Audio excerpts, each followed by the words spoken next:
Адам тегін жазуда бірізділіктің жоқтығынан азаматтарымыз әр күнге дейін зардап шегіп жүр. Оф, ев қосымшаларының кесірінен қазақ фамилияларын қате айтатындар көп екен.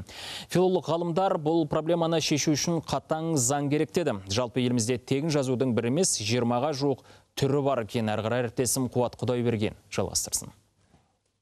1917 жылы бірінші жалпы қазақ съезінде Алашорда көсемі Әлихан Бөкейхан «Ов, ев» деп жазу тоқтатылсын деп үндеу тастап, қаулы қабылдаған еді. Бүгінде қазақстандықтар тегін жазудың 20-ға жуық үлгісін қолданады екен. Бірізділік керек деп ашынғанмен нәтиже болмай тұр. Тегімізді ауыстыру үшін ең алдымен оған бірнеше факторлар әсер етеді. Бірінші фактор ол адамның өзінің жеке түсінігі, азаматтық ұстанымы, ұлт жандылығы деп алайық. Ал екіншісі ол заң керекшісі шығар. Біз қытайлықтар былай жазады, жапондықтар былай жазады деп айтамыз ғой. Дәл сол сияқты қазақстандықтар былай жазады деген түсінік пайда болады. Филолог өзінің тегін неге ауыстырмаған десеңіз сұрап білдік. Өзгерту процесінде бірнеше проблемалар болыпты. Алдағы уақытта бұл олқылықтың орнын толтыратын айтып, уәде етті. Сендік. Сондай-ақ мәжіліс депутаты Еділ Жаңбыршинмен де тілдестік. Оның айтуынша әркімнің өз таңдауы болады, мәжбүрлеп қажет емес.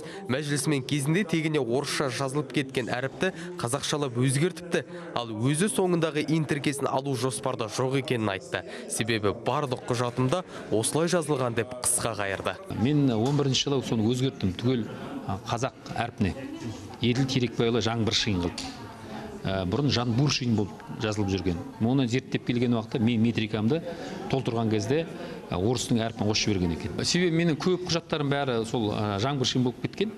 Оқыған құжаттарым бәрі соған байланысты біз қалдырдық. Сондықтан ол енді әркімнің өзінің жеке ісі, ешкімді қыспа қалып зорлауға болмайды.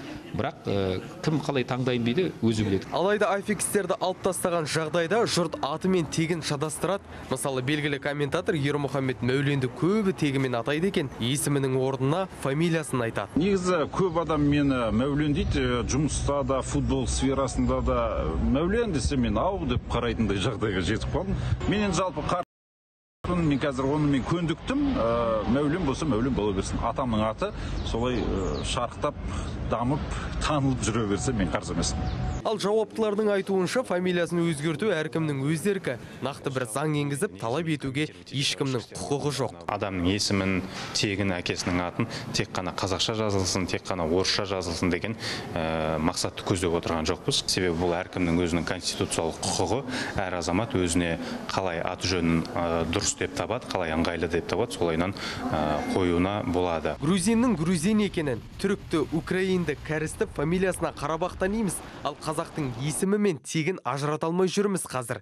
Мысалы, мирас мұрагер деген адамның аты қайсысы, фамилиясы қайсысы деп шатасып жатамыз. Сол дегенде тегімізді жазуды бір ізге салсақ. Статистикаға сүйенсек, Қазақстанда жылына 10-12 мың азамат аты жөніне өзгеріс енгізеді екен.